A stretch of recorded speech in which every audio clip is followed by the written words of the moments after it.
This is Dividend Talk, episode 52, our first 1 year anniversary.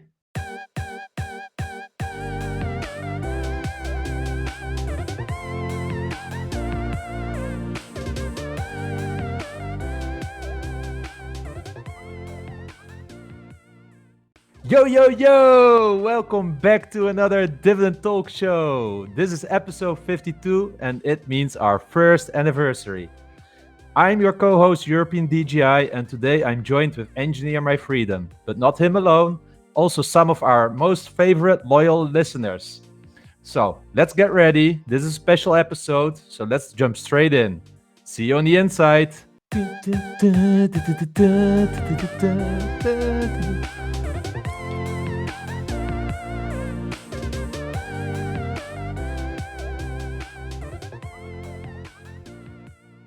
Yo, EMF, how are you doing, mate? Oh, I'm good. It's good to have you back. It was you were on vacation last week. How was that? Well, really good. And it was actually really awkward to listen to the Dividend Talk show, but I think Phil did an awesome job last week. And I learned something about the wheel strategy. So I was looking for some stocks this week to see where I could apply it. But I need to get back to him for some stock recommendations, actually, because I would love to try it, but everything feels so expensive at the moment. Yeah, Phil did an awesome job standing in. He's here tonight along with a whole host of our Dividend Day crew. I'm so excited about this show, our first year anniversary. We're live, which is kind of nerve-wracking. We've got so many people looking at us right now, smiling, so hopefully they can understand me and everything is going okay. But I mean, thank you all for showing up. I never would have thought this would have happened, 52 shows ago. So this is going to be a good one. Super. So, and because this is a special show, we also have a special agenda. We'll not give up everything at the start because we want people to stick on to the show and listen till the end. So, and there's only good stuff coming on later, guys. So, our ladies. So, please hang on. But we'll start with one of our listeners, Richard, because he wanted to do the rapid fire questions on us. So, I'm really curious to what he brings up. Hey, Richard, how are you doing? Hi guys, yeah, I'm good. Thank you for having us on the show, and everybody else is here as well. It's good to see and hear and speak to everybody, and it's an honor to be on the show. So, tell us, who will be your first victim then for today? Well, I thought I could ask one question and both of you could give your answer. Maybe you could go first, EMF. Okay. You've done this to many guests, so you should know how it goes. Yes, and I'm slightly nervous, so now I know how they feel. Netflix or Disney Plus? Netflix. High dividend yield or high dividend growth? High dividend growth. On the beach or by the pool? In Ireland, by the pool. Tech or consumer staples? Tech. And who is going to win the Euros? Oh, I have France in my buster, but I hope England win. Correct answer. Yes. European DGI, do you want to do the same questions? Yeah, sure. Netflix or Disney Plus? Disney Plus. High dividend yield or high dividend growth rate? High dividend growth. On the beach or by the pool? On the beach. Tech or consumer staples? Consumer staples. And who is going to win the Euros? Netherlands. You have to say that. You have to. I come on. There's, they have Frenkie de Jong. They have. For the rest, there's not much there, but he will do it all alone. So, yeah. He plays at Barcelona, so I hope there's some goodwill from the Spanish folks as well. They have a good chance this year.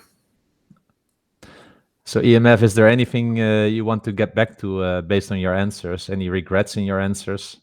I was a little bit harsh on the beach question. Ireland has some lovely, lovely beaches. We just don't have lovely weather to go to those beaches. So if the sun was shining, I'd say beach all day long. But when it's cold and raining, I prefer to be heated in by a pool.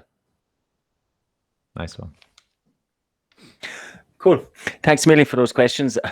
I was actually nervous about them. I didn't know what you were going to ask, but they were nice and easy and eased our way into it. So thanks a million for that, Richard. No problem. Nothing too taxing. Thanks, guys. So what we might do is chat EDGI a little bit about our top 3 memories, and then we'll get on to the guys here and we'll get them to ask us some questions. So do you want to go first with one of your favorite memories over the last year? Well, there are quite a lot, I must say. But of course, the first show, right? I remember doing the first show where we were just wondering, like, is anybody actually going to listen here? Suddenly we put it on Twitter and Phil started responding and felt like, hey, we had a listener. So that was really, really cool. And I could indeed not imagine that we would be now 52 shows further. But other than that, I really enjoyed the show, episode number 12 with Investment Talk, because that was for me really a masterclass. We're often talking about our experience and sharing it, but in this case, I was just making notes all the time with how he was talking about how to value growth stocks and all these kinds of things. So I really enjoyed that one from a learning perspective.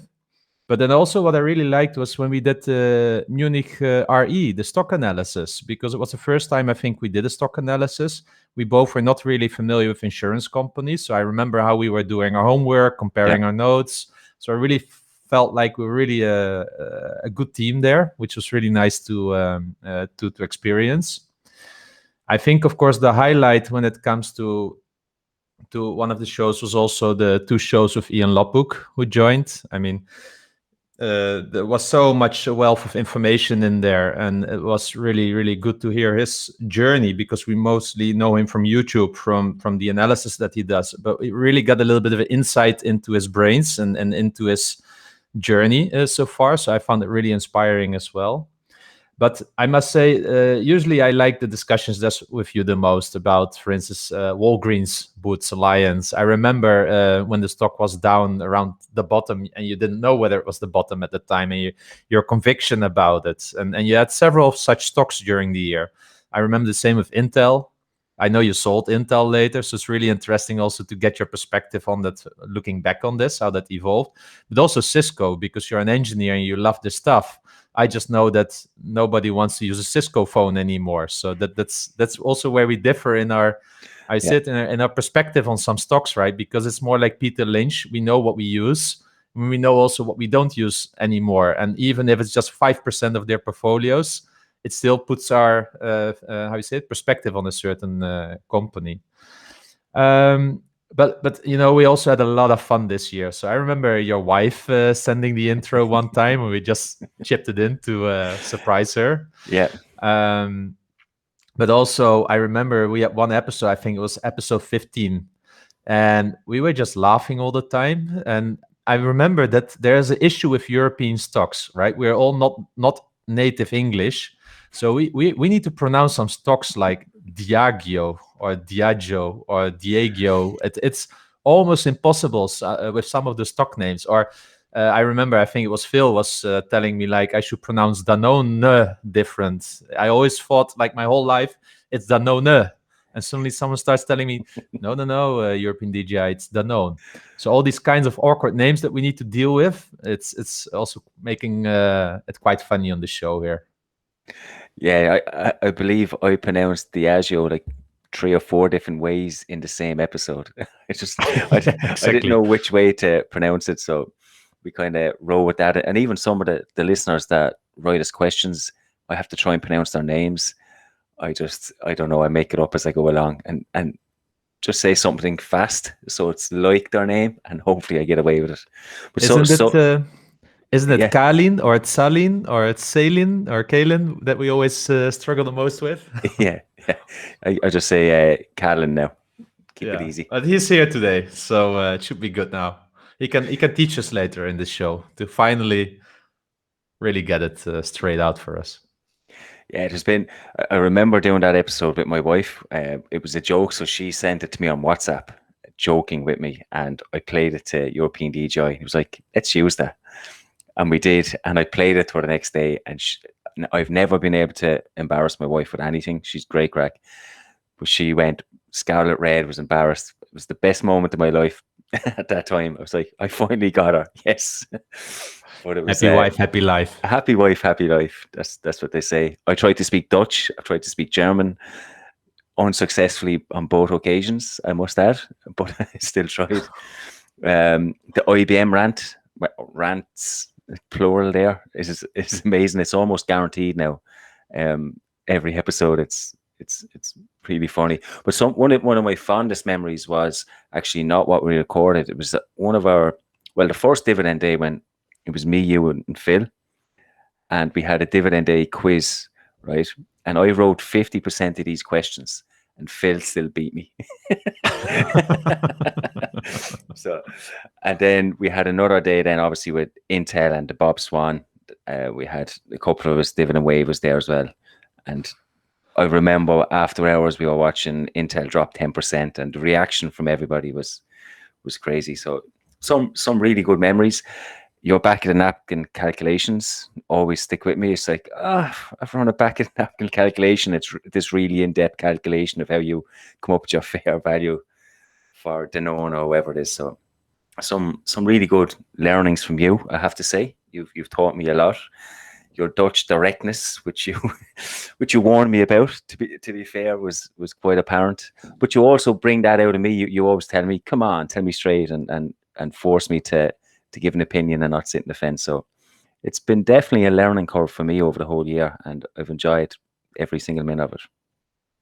Yeah, likewise here. And I think the learning, because it's you learn a lot, right? Because we do a lot of homework before a show. It's not like we just rant a little bit out of our neck. I don't know how you say this in English, but there's always a lot of preparation going on for the show. And this actually is the same as writing content for your blog, right? You do it, try to do it as good as possible. So it's a lot of fact checking, a lot of 10Ks, press releases to really understand what's written there. So, and that I think makes us all better investors as well.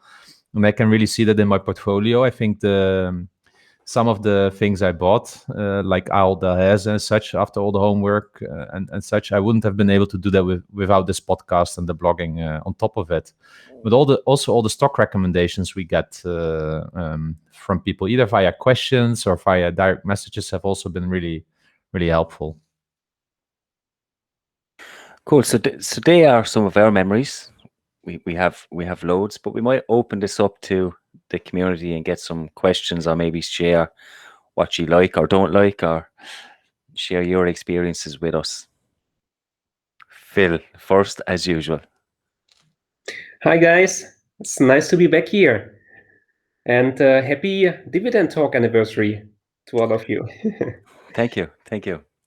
Yeah, I've actually a first question about the show. Was there any moment where you thought like, oh no, I cannot do this on a weekly pace? No, honestly, it hasn't. We've both had periods, I feel, that we've been busy and we might lean on the other person a little bit more through the preparation. European DGI did most of it this week, for example. But I've never had the thought, "Oh, I can't do this in a week." It's something I look forward to, actually, and we go out of our way to schedule around. If we can't do it on a Friday night, we do it Thursday or Saturday morning. So I don't think it's something that I would like to miss anytime soon.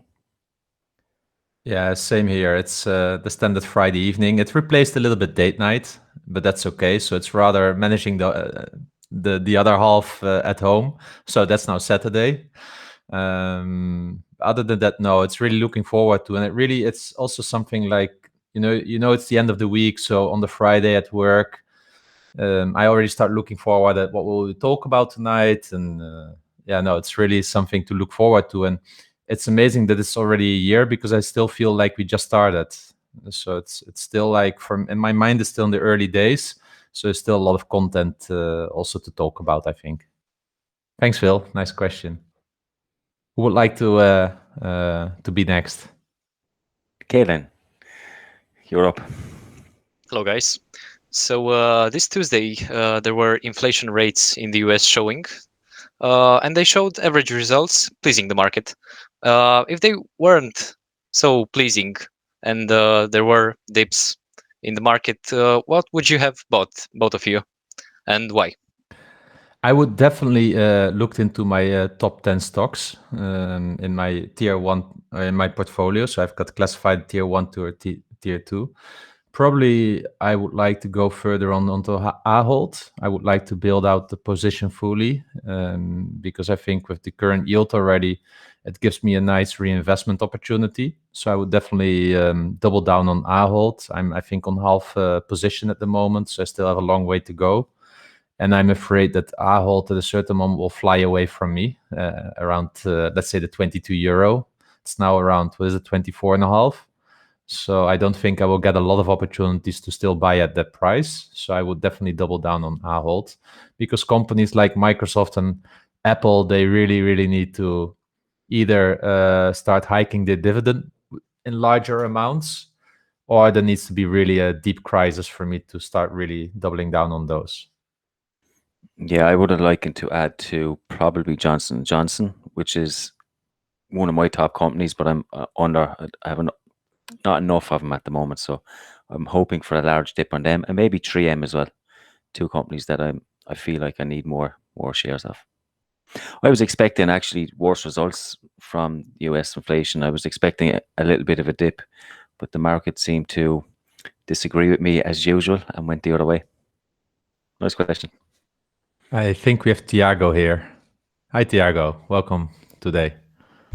Hello, everyone. The question that I have is about home country bias. So you're European. Well, we all are here, I think. And we live and work in Europe and are exposed to the European economy in that way. And in addition to that, you're also primarily investing in European companies. So my question is, are you not concerned about home country bias? And if so, or if not, what are you doing to avoid it? So actually, for me, it's really not an issue, Tiago, because I actually had a US bias, and the bias was based on the news that I read. Because if you start investing, you go to Seeking Alpha, some of the famous bloggers, they're all US based almost. So my initial portfolio in the early days was almost 100% US. So actually, I started to move away from that towards European based to have more diversification also geographically.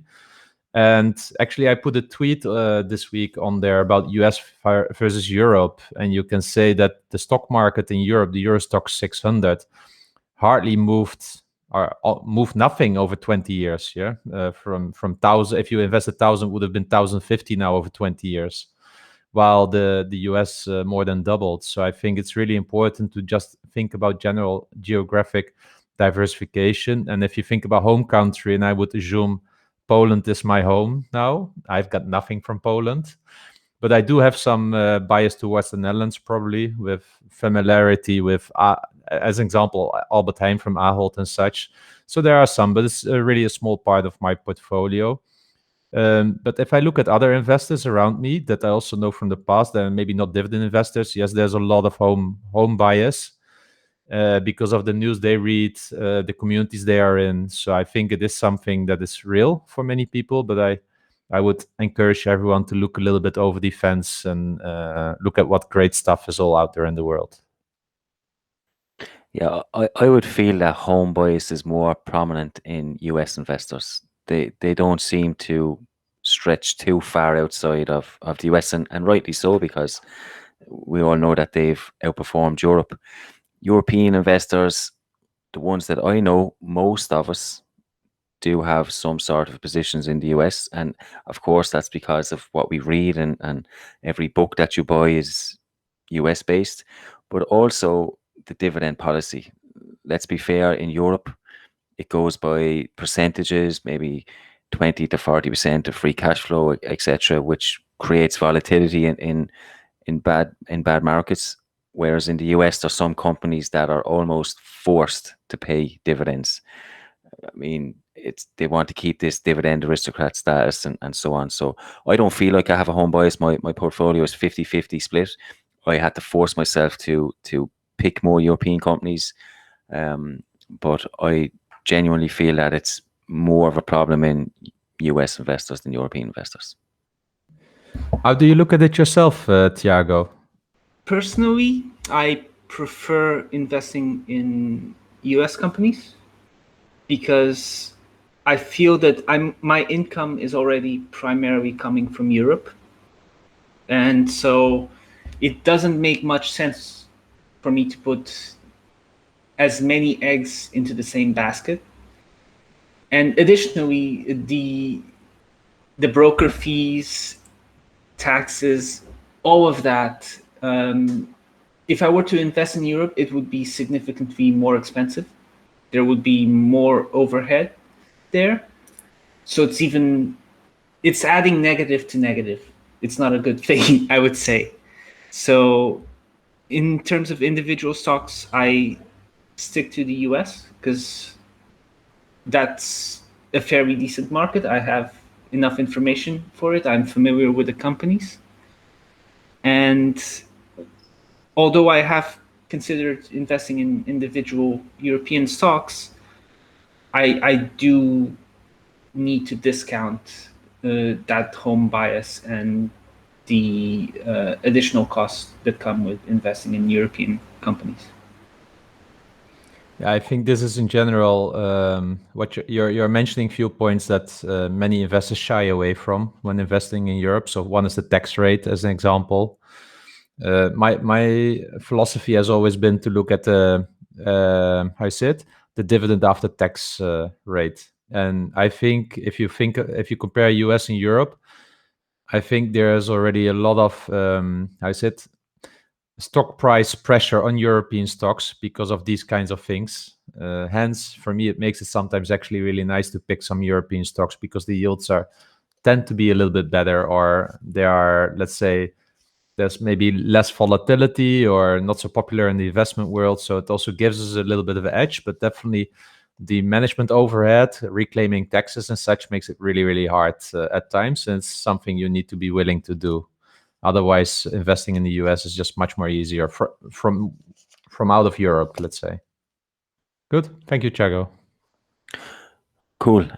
Alan has typed in a question for us, and he is only down to 103 companies, including preferred stocks. What is our max? 103 companies. That's crazy. I don't know. That's like an ETF fund, isn't it? It's. I don't know how you find the time to manage each of them. I think I'm down to 23 or 24 companies. Yeah, I think I have something like 32, but I given myself the space to up to 40. If it's 41 or 42, it doesn't really matter. But around that, I find manageable because now it's already hard. So with 103, but from the other side, 103 also gets you closer to this kind of coffee can portfolio, right? You just put it in there. You never look back. And after 20 years, you get nice surprises, right? So it also takes some psychology out of it because now I'm more paying attention to my stocks. I might quicker sell something on bad news, although I consider myself a buy and hold investor. So there's something there in that case. And if you think then about 103 stocks, if it's just like all the time buying some attractive companies and you don't look at the how much you want to have of it, you only look at the dividend income out of it, it could be a really effective strategy and definitely diversified. Yeah, I think is it Dividend Hummingbird on Twitter who posts constantly new companies nearly daily and then adds to his paddy. And he made an argument during the week with that exact thing, that he just buys quality companies. He doesn't have a percentage. He just keeps buying companies and it adds up over time. I don't know how I feel about that personally. I just think 100 odd companies in my portfolio is just too much for me to handle. Decline Capitalist, you have your hand up. Yes. I saw the question from Richard about the choosing between dividend growth and dividend yield. You both answered that you prefer dividend growth. But looking into your portfolios, I managed to see you have a lot of high yield stocks or medium yield, medium growth, or fully grow stocks. But with the notable exception of Microsoft, I don't see any low yield, high growth stocks. So, what is your perspective on the really low yield, high growth stocks? Well, thank you for checking our portfolios and doing your due diligence. I love that. This is So the this is the Dutch directness, isn't it? Coming straight back to bite you. no, but spot on. I mean, yes, I like dividend growth more than high yield because I was not saying it from the amount of what I have in the portfolio. High yield as itself, I usually get more into red flag mode. So actually, I don't have a lot of high yield, although I bought Chesnara the other day for that exact reason. Because when I started looking at my portfolio, I noticed that my yield is actually on the low side because of Microsoft and another one, Apple, as an example. They are both really low yield and are a significant part of my portfolio, I think in the top 6. So I prefer dividend growth as long as it's sustainable rather than high yield because of the long time frame that I have in front of me. That's mainly the reason for answering that.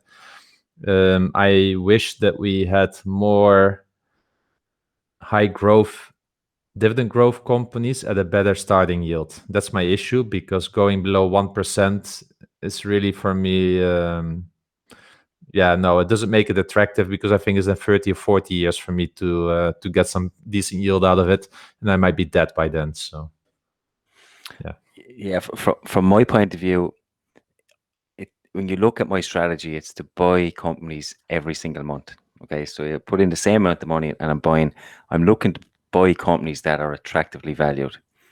Sometimes these high growth companies that I would like are not attractively valued at the time, which probably leads me down to higher yield companies in that moment.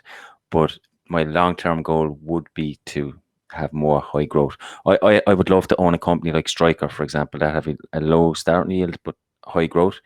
But I just can't justify paying 20, 30 times earnings for a company like that. yeah. And when it comes to Google or Alibaba in my portfolio, it's really simple. I've dedicated 10% of my portfolio to what I call mad money. So that's my form of mad money. Yeah, for others it's investing in Virgin Galactic or something like that. For me, it's in Google or Alibaba, because I said I believe that some of those companies will become dividend payers in the future, and like Facebook as well. By the way, I think Facebook will be the first because they are going towards that maturity. Yeah, like Microsoft had in the past, Starbucks had in the past. So it's a little bit of a mix of that for me. No, great question. Great question. Yeah, great question. Okay, Phil. Phil. Yes, now the first investment-related question. So we talked a little bit about portfolio structure. What is currently your favorite industry, actually, and why? Okay, mine is insurance at the moment. I think insurance industry is one of those undervalued industries at the moment still. So I've been adding a lot of them at the moment. So I also did a post this week where I actually mentioned that I'm putting more allocation towards it. So yeah, lots of value out there. If I look at what I've been buying over the last couple of months, it would be consumer staples. It just seems to be where I'm seeing the most value and what I've been adding to. Companies like Walgreens, I've Glanbia, Ahold, Unilever, Danone. They've been companies I've been picking up over the last few months. Now that you say that, I had to tell you this, EMF. Yesterday, when I was driving through Germany, I saw a truck from Smurfit Kappa. Oh, yes. I forgot what they are selling, but I was so impressed that I saw this truck that I wanted to let you know that. They are a packaging company. Okay, so they Nice. were shipping something then. Shipping something across. I know they have a bit of a global reach, so I'm not surprised that you see them in France or Germany. Any other questions? Rafa. Hi guys, I wanted to congratulate you for this great show that you are running, and that is turning 1 year old now. I don't remember in which episode I started joining, but yeah, I definitely look back and I hear most of them since the beginning. I wanna say that you're a great inspiration for the community and sharing information about the European dividend companies, because we already talked about today about how the portfolio linked to the US dollar base because of the stability and so on. So I think I remember still when I discovered the Noble 30 index, I was like, what on the hell, this guy? Such a great idea that he has created. I thought that he had like an ETF or something, and then I read it in details and not. But I think it's a great resource and information, and your websites, both of them are definitely a go-to place when I'm researching. I wanted to say that, and I have a more of a personal question for you guys. I wanted to know, I was curious, how do you both met each other and started this podcast? Because I think you mentioned already how you research and lean on each other, and I think you do a great team. So that was my question, more on the personal note side. Yeah, we met on Twitter, believe it or not. It was just tweeting back and forwards. I think European DGI said, do you want to jump on a call? I think it was maybe a Friday afternoon. I thought, what the heck? Might as well. It might take 20 minutes, might take half an hour. It must have been about 2.5 hours. We just kept going and going and going. And we kind of had a brainwave then. We're kind of passionate about European stocks. We were able to chat about it. Certainly there must be others out there like us. Will we try it out and see? We're both pretty nervous. I remember that pilot episode that we did. We were stopping every 2 seconds, but that's where it came from. It just came from Twitter, really, and then one conversation that we had. And then European DGI said, let's try and make a podcast. And away we went. That's a great story. Thank you, guys. We're reading some of the comments that are coming in here. Who swiped right first? European DGI did. I'm not going to lie.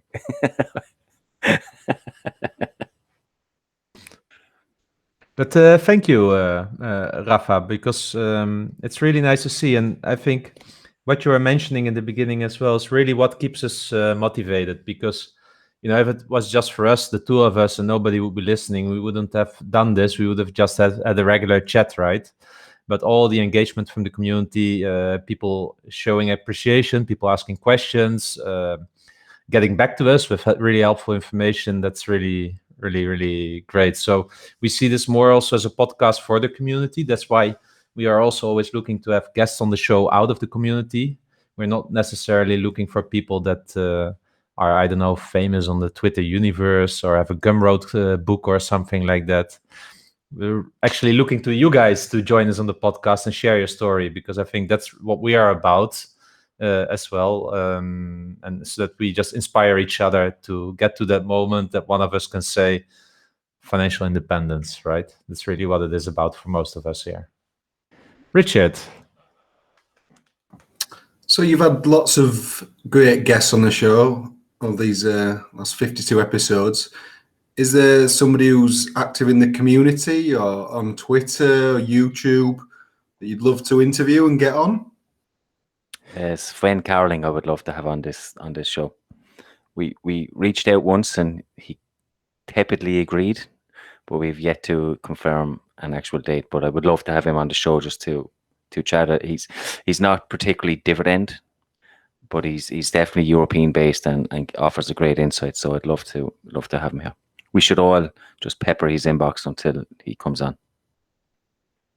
Yeah, I think he'd suit the show very well. Keep trying. Keep knocking on the door.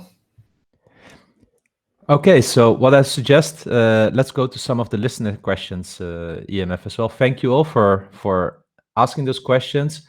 We'll now bring up some of the listeners' questions, but please, if you also have if you also think you'll be in a great position to answer it, just chip in.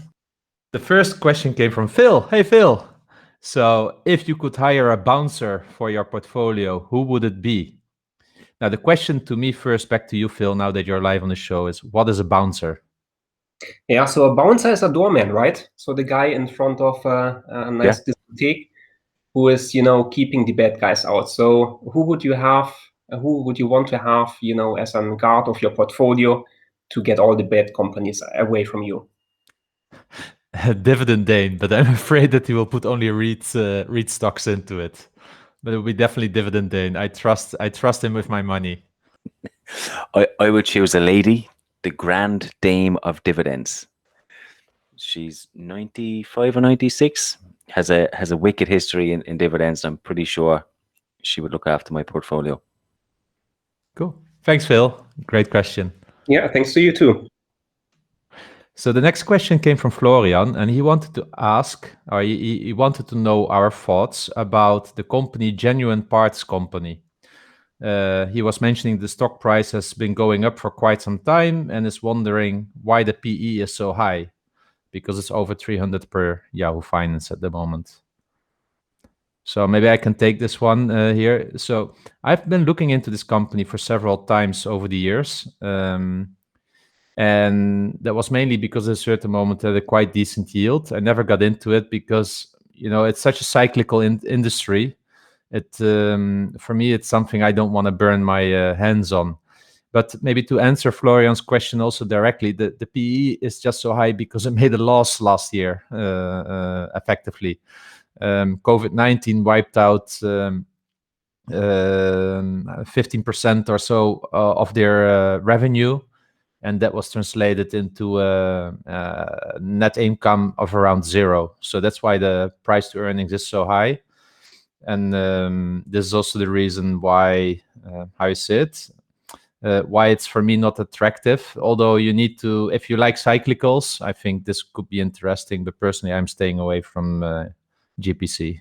So the next question then is from Colin, and he's asking for our thoughts about Vodafone and as a dividend stock for the long term. Maybe this one's for you, EMF. Yeah, Vodafone is a company that never really interested me. I know they've cut the dividend before. It's like AT&T, and they're a little bit unstable. The market's unstable. They do have some growth potential, and they're leaning on 5G as well. Maybe Richard, I think they're UK based. You might have a better idea of the company overall, but I've stayed away from them. As soon as I seen the dividend cut, I was like, I went no further. I looked into them no further. I spoke to Colin on this. I kind of recommended Orange. Orange are similar, as in the dividend was choppy and the earnings were choppy, but I just believe over the next 5 years, Orange offer a better prospect than Vodafone. But who knows? It's a tricky industry, certainly the telecommunications in Europe. Now, I remember still when Vodafone cut the dividend, and wow, there was a really high yield at the time, and many people were disappointed with it. Similar to what AT&T did now, is Vodafone was promising, people buying into it for dividend, then it got cut. So I think many people got burned on it. I think the only good thing they have done in the last decade is sponsoring Formula One, but I think that's about it here. So I would, again, it's not investment advice, but I would stay away as an advice.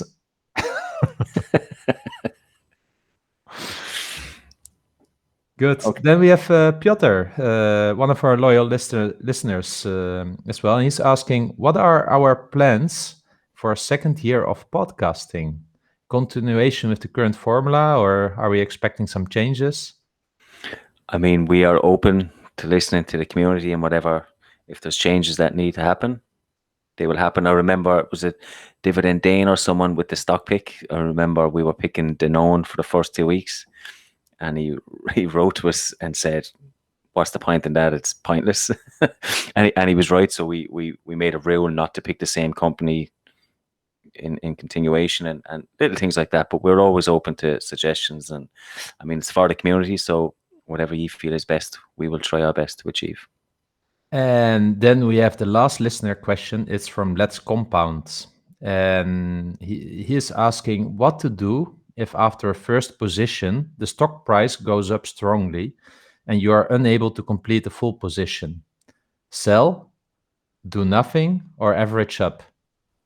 I would like to say average up, but we know that's hard to do. I would not sell. First of all, selling is not an option. I would try and average up depending on the price point. Yeah, so what helps me, I've been fighting with this. This was one of my learning points for 2021, how to average up. I've been doing it. So I bought some 3M at a higher price earlier this year, around 170. And I started to look more at the valuations, the fair value prices that I'm assessing myself, so that I make it more clinical when I'm investing in this. And this has allowed me to average up a little bit, even so that if my average price for Microsoft is $60, that I bought for my kids for $250. So I think that's quite took me quite a lot of courage from that point of view. Yeah, but it's a difficult one because I think price anchoring is such a strong psychological thing in our minds that we will always remember the discount that we once got. It's like going to the supermarket. If you once knew that you bought the strawberries for €2, you don't want to pay €2.50 anymore. Yeah, and you don't even care about inflation at that time. You just want them for €2. That's kind of what it means for me, and the same applies to stock picking. Cool. Kaylin has got another question for us, and one for you in particular is, why did you adjust your exposure to the energy sector? Why? I think I had a bias towards the energy sector, a positive bias, because I've been working a bit in the energy sector in the past. So what made me at a certain moment change is that I think we have seen peak oil now, from that point of view. And the facts are for me simple like that. We will still need oil for many, many decades to come. Yeah. But I didn't expect that something like COVID-19 and such will actually bring a lot of those, actually bring the time forward. Yeah. If you saw all what was happening last year, working from home, we are now in a new reality. So that's why I became less bullish on the energy sector, because there's one thing here. If you look at the business model of a company like Shell, I think 90% of their investments are joint ventures with countries. Yeah, so if they're not having sole proprietary on the assets that they have in a certain country, it's all a joint venture with a national agency. And that's where they have a revenue sharing agreement and all these kinds of things. And it's like really nice because effectively you have a monopoly once you win the contract. But try to get the same profit or return out of solar energy, which is effectively for free. So I think the whole grid is changing, the energy supply is changing, and I don't see the same kind of profitability in the future for those kinds of new energy sources. So that's one of the reasons why I downgraded my exposure to the energy sector. It effectively means in practice that I'm not adding more to what I have already, because it's for me now in the tier 4 kind of tier 3 exposure. Cool. And the follow-up to that question was, do I also have a spring cleaning stock event? Typically, yes. This time last year, I had over 40 stocks. I kind of noted and documented I followed the dividend growth investor for a period of time and had stocks like Waco and companies that I just didn't want in my portfolio. I've trimmed it down to 24 stocks, 23, 24.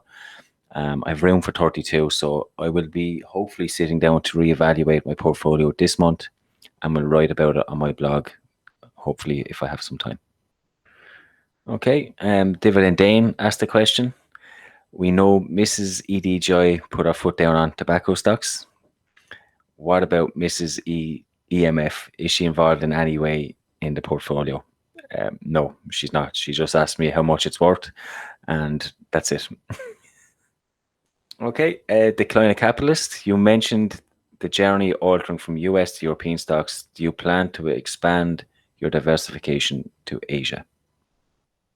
It's a good question. At the moment, I don't. It's not on my radar. Maybe European DGI is, but I don't know. It's not something I've considered at the moment. No, it would take me so much time to start learning about those markets and companies. I don't have the mind space for it at the moment. I would love to. If I had 24 hours a day that I could focus on investing, I would probably explore this option, because I think there are some great Asian dividend stocks that I've been seeing passing by. Okay, So thank you all for these great questions. It's really nice to see you also in person, at least via call. And maybe we should start going to the last section of this show and talk about the stock pick. Yeah, I think you're up this week, I believe. Yes, because you were last week, right? Oh no, Yeah. Phil. Okay. Anyway, well, there's only one stock that I could pick for our anniversary, and guess which it is. Everybody is doing. Everybody has guessed. Yeah, it's Danone. So why Danone? It's really simple. They have. I actually did see nobody mentioning it, but they have a new CEO. Yeah, his name is what is it? I forgot the name. Who cares? But he was CEO at Barry Callebaut or something like that. And I looked up a little bit about his performance. He started there in 2015 until now. Effectively, he doubled the share price. So that was already a good sign, and he grew the company quite nicely. And he has a French name, so it probably fits well in the Danone culture as well. But what I also like about this now that there's clarity, right? There's a new CEO. He gets the time, so he will be now joining the two interim CEOs until September, and then 15 September he will start his job. Now, why am I picking Danone here, besides the CEO as well, is I think what I've seen around me is that the economies are reopening in Europe. Tourists are going to travel again. People are talking about going on vacation. And we all know that one of the things with Danone that was really an issue was the water business being down due to restaurant closures. Well, restaurants are open now in many countries in Europe, at least the outsides of the restaurant. But I was in Germany last week, and you can actually go also inside as long as you do a quick test in front of it, which you do in a few minutes, and you can have dinner inside. So I see this as reopening, and I think the stock price hasn't really massively recovered yet since the COVID-19 impact. So if you think about a new CEO, plus hopefully the water business picking up again, I think we will see some how is it, over the next half year, some price appreciation as well. If you're interested in that, I think the dividend is safe. With a new CEO, we will have to wait a little bit until later this year to see what this person's commitment is to the dividend, of course. But I think we have a floor in the dividend from here going forward. So that's my stock pick for today. It trades, I think, around the price to earnings of 18 based on the 2020 figures. So I expect the 2021 figures a little bit to be better. Good. A very apt company to pick on the first year anniversary. So that's it. That's it for the show. Thanks a million to all you guys for showing up, asking us questions and getting involved. It's been great having you all here. It's been a great experience to do this live for the first time. So thanks a million. And as always, thanks a million to you, European DGI. Yeah, likewise. And, happy birthday. Happy birthday. We'll see you all next week.